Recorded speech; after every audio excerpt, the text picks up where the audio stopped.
Koholo, Yahweh, Bashim Yawashai, Bashim Yawashai, Rahorash, let the elders that rule well be counted worthy of double honor, especially they who labor in the word and doctrine. To the 12 tribes which are scattered abroad, good reading.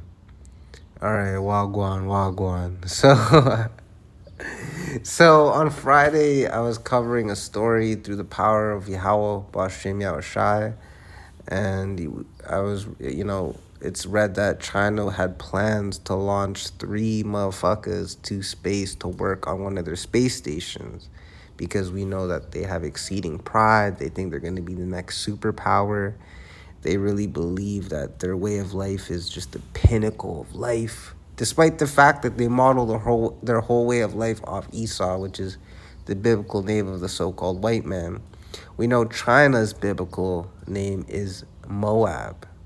All right, so fast forward to today, because I don't want to say that something's gonna happen and then it doesn't happen. Like, I'll feel like worse than toilet shit. You know what I'm saying? Like, I'll be like, damn, because like you really do want to push this word in truth and sincerity. You really do, right? So thankfully, I read, I typed in China news launch, and then there's a whole shit ton of articles that corroborated with China, the whole story of them going and sending astronauts. So it says here, China's strategically significant space station project entered the final phase on Sunday as three astronauts entered its orbiting module after they were successfully launched to complete its construction this year to further the communist giant's dream to emerge as a major space power. Pride, right? I mean, that's the main point. So it was successful, right? Because, China is going to have their wicked elite and we're going to have Moabite slaves, and obviously you want your slaves to come from the choicest bloodlines. It's just king and priest things, you know what I'm saying?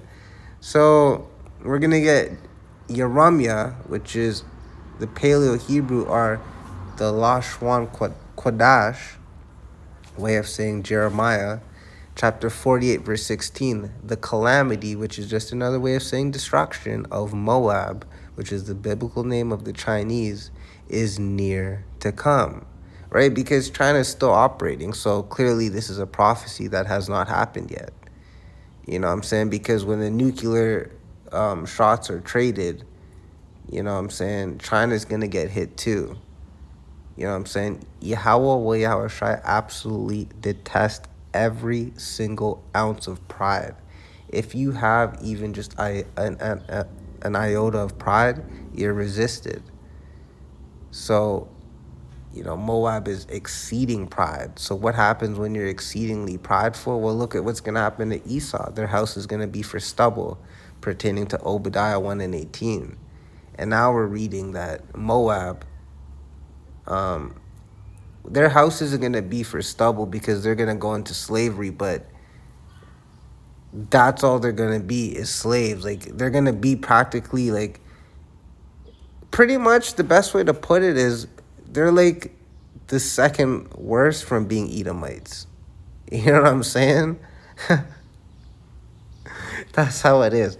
And his affliction hasteth fast, right? Because Habakkuk 2 and 3, though it tarry, wait for it shall surely come. I know to us, because we're in these flesh bodies and the whole measure of time and this whatever, right? But Yahushua is surely coming. You know what I'm saying? And when he does come, he's bringing the ultimate revolution. You know what I'm saying? And part of that revolution is Moab's. Basically, they're going to be put in the right place. And all the world is going to be put into the right place. Everything is going to be put. In fact, no eye has seen, nor ear hath heard, nor has it entered into the the hearts of man, the things that the Lord Yahweh Bashim Yahushua has prepared for those that love him. That's AP, Apostle Paul, in I forget, but I know it's Apostle Paul. So this is Jeremiah 48 and 42, or Yeremiah. And Moab, China, shall be destroyed from being a people. Why? Because he hath magnified himself against the Lord Yahweh Bashem Yashai. Right? By saying he's gonna be the next ruler, the next one to come. Like he has a choice. Like that in it, like you see the pride in that. You see why they're practically like the next, they're like one step down from Edomites. That's why they have to be destroyed. Like you see the theme. If you're prideful, you get destroyed. If you listen to Yahweh Shusha, you live, you get peace, and you get beyond that. All right. So, hey, as Elder Apostle Tahar of Great Millstone coined this term, it's the year of the turn up of Yahweh Bashem Yahushai. So let's get. All right. Shalom. Shalom.